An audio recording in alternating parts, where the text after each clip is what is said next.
one of the reasons that I do abstracts, I haven't done many lately, but I did for a while on and off. They're just like any other exercise or discipline, but abstracts are undisciplined discipline. What do you mean? I did a demonstration where I told you about a lady who was all upset because I had done this to the painting one day, and she came in and it was terrible, really, until I figured it out when it went back. From that moment on, well, there were some other interesting little scenarios, but when I went on that one, there was another one where, and it was this lady's clients. It was another painting, and this lady's clients had come in to look at a painting, and they started this big argument in front of me about what it was, and I hadn't even flipped the painting. This stuff is fantastic. It's very, very interesting. Why? Well, what's going on here? What is this all about? I'll tell you what it's all about. It's a big mystery, but what I've discovered about it, when I started doing these, now doing them is a lot more fun than looking at them sometimes. So as an artist, don't worry about what they look like. Look at Willem de Kooning. His are astronomical in price, in Fed note value. Forget it. Pollock, pioneers.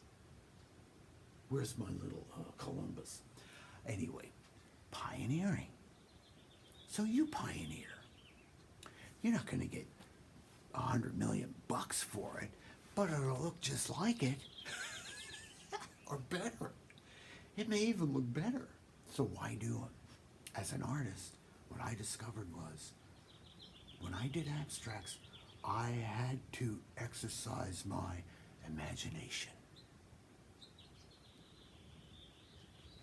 That's the value in doing an abstract.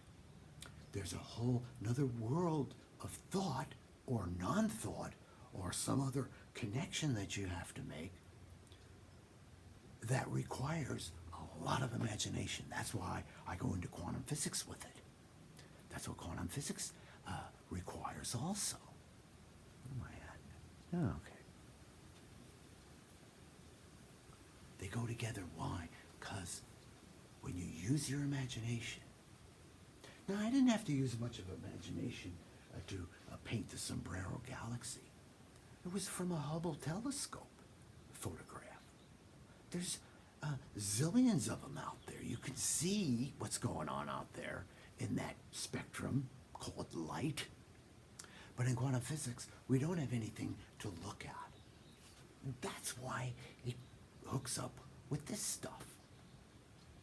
And that's why it hooked up with the human psyche when it applies to Aboriginal art and ancient art and all these cultural applications. That's all particle wave. Why particle and wave, Frank? Why all this particle and wave? I have my flagship, pardon the pun. It's the particle wave flagship. Why particle and wave? Well, why not? Everything's particle and wave. Everything. I have waves of water hitting a solid land. I have solid particles going through still waves or still waters. Why not? It applies to everything. Estuaries. I love drawing and painting estuaries because it's particle and wave, and sometimes you can't tell the particle from the wave. You know, it's muddy. So I talk about edges and borders, right? Edges and borders and segues and particle and wave. So if I'm walking through estuaries or swamps, that's why I'm fascinated with them. Where is it solid? Where is it liquid? Where is the light?